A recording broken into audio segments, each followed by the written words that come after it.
Unredacted, the show where we dig into the conspiracies that actually turned out to be true. So strap in. We're about to overshare and undersleep as we guide you through the things you didn't know about nor asked about. I'm Evie. And I'm Oakley. And today we're diving into 4 stories that prove governments shouldn't be left unsupervised for 5 minutes. We're talking biological weapons on the high seas, CIA acid trips, and a phone tracking program big enough to stalk your Nokia brick. And somehow a government surveillance partnership that's even weirder than the phone tracking one. Which honestly feels like overachieving in the wrong direction. Because the only thing stranger than the conspiracy was the truth.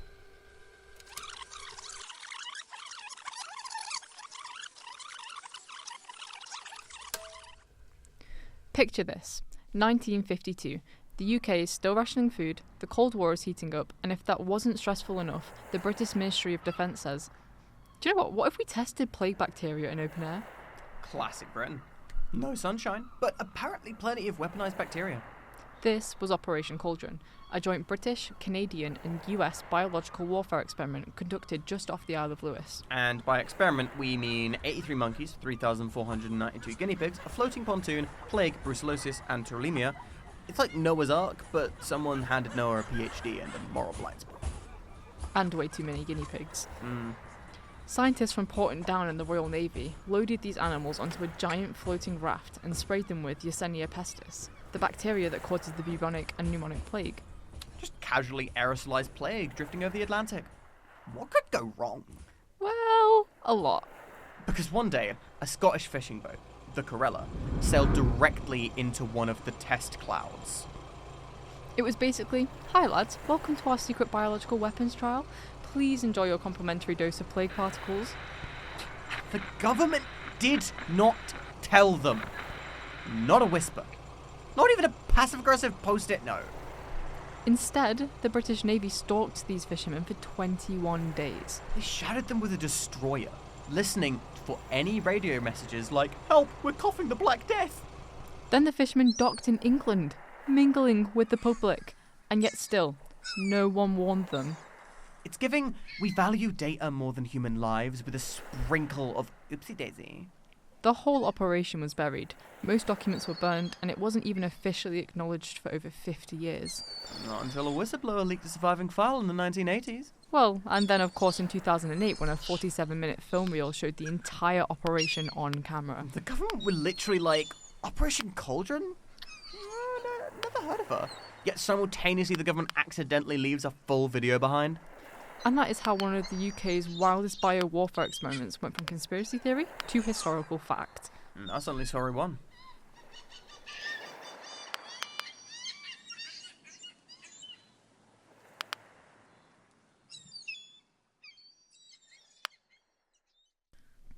Next up, Project MK Ultra, the CIA's attempt at mind control from 1953 all the way to 1973. For 20 years, someone in the CIA said, what if we fed people LSD like it was vitamins? And nobody stopped them. They tested everything from LSD to hypnosis, sensory deprivation, electroshock, and sleep manipulation, often on people who had absolutely no idea. I don't know about you, but that sounds like my usual Tuesday night, but it was basically the US government trying to invent Jedi mind tricks.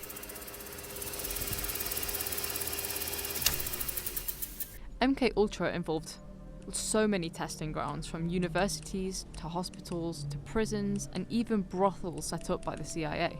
The CIA set up brothels? They literally created safe houses where they drugged people through two-way mirrors to study their behavior.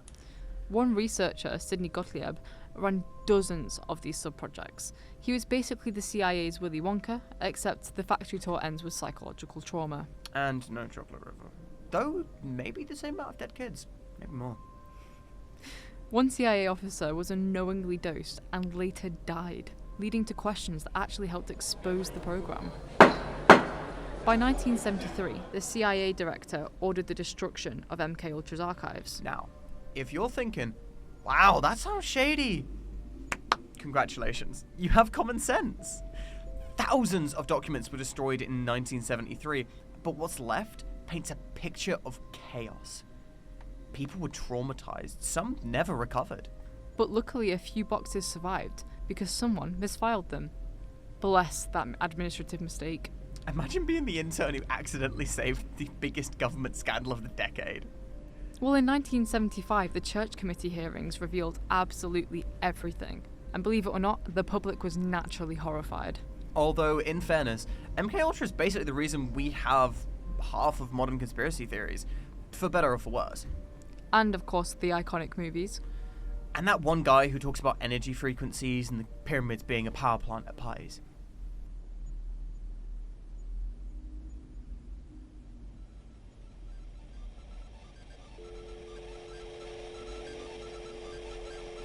Finally, let's talk about Project Hemisphere, running since 2007.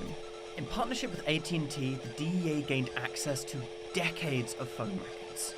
That's locations, call metadata, timestamps. 4 billion new records per day. Hemisphere knows more about you than you do. Law enforcement can even access this information with administrative subpoenas. No judge required in some cases. It's like writing your own sick note in primary school.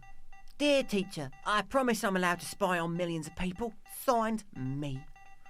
Senator Ron Wyden exposed parts of Project Hemisphere in 2023, and even he said Americans would be outraged if they knew the scale of this project.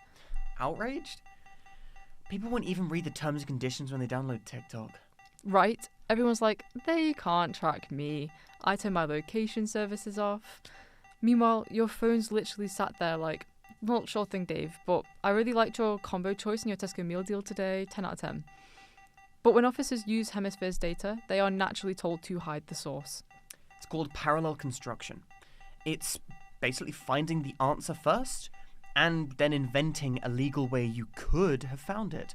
Also known as, if they tell the truth, they'll get sued.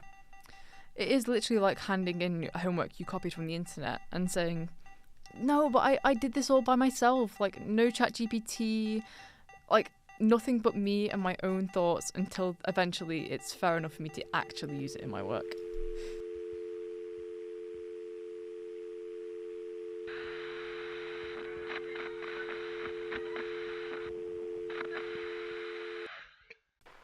Okay, let's wrap up this parade of how is this real with something modern, messy, and deeply bureaucratic.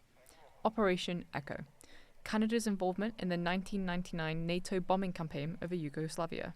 Oh, yeah. The operation where the intel was so murky half the pilots didn't know if they were hitting a military target off someone's extremely unlucky shred. For context, NATO was conducting airstrikes. Countries shared intelligence, well, except shared is generous. It was more like everyone bought a suspicious casserole to a potluck and hoped nobody asked what was actually inside of it. And at the centre of this was a pattern. Targets were sometimes selected using flawed or politically influenced intelligence, leading to strikes that turned out to be controversial, to put it mildly, and war crimes, to put it bluntly. One of the most infamous cases? A strategic communications facility that NATO insisted was a military asset. Except it turned out to be the main Serbian broadcasting headquarters. Civilians were inside when it was hit. NATO defended it by saying the building was a part of Milosevic's propaganda infrastructure. Which is a way of saying, sure, we bombed it, but, metaphorically, it had hostile vibes. Now here's where it gets really controversial. Internal documents later revealed that some NATO members had raised concerns about this intelligence, but those concerns were buried, so the mission could proceed. It's like they wanted to commit war crime. Another classic.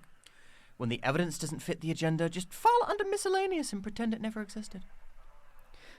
And Canadian pilots, part of Operation Echo, later reported that they were sometimes given coordinates without full context, only that the target was verified. Which is military speak for don't ask who verified it, or how, or why all the maps look like they were printed on a potato.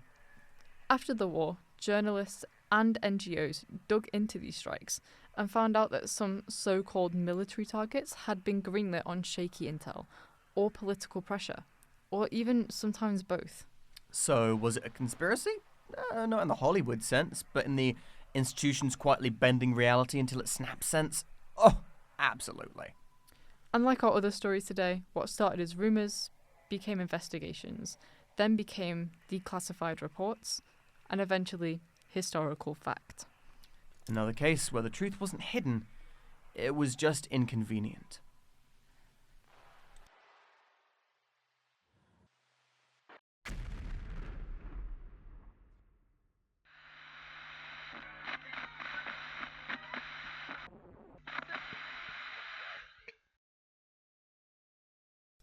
So today, we learned that governments love secrets. And hate transparency.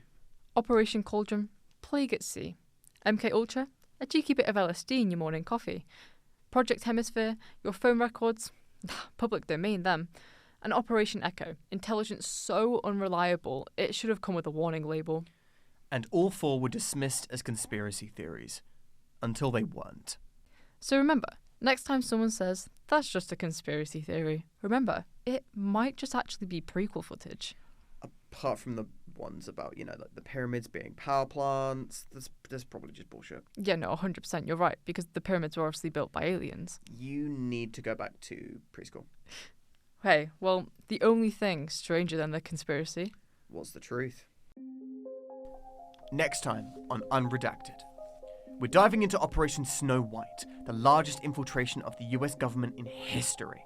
That's 12 agencies, 136 fake identities, and an organisation with a PR team stronger than the Avengers. Trust us, you don't want to miss it.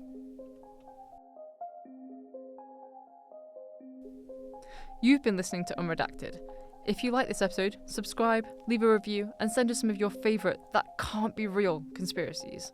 Or even comment what you'd like us to look into next. We'll find out if it's true. Spoiler, it probably is. Wait, unless it's that one thing about the pyramid!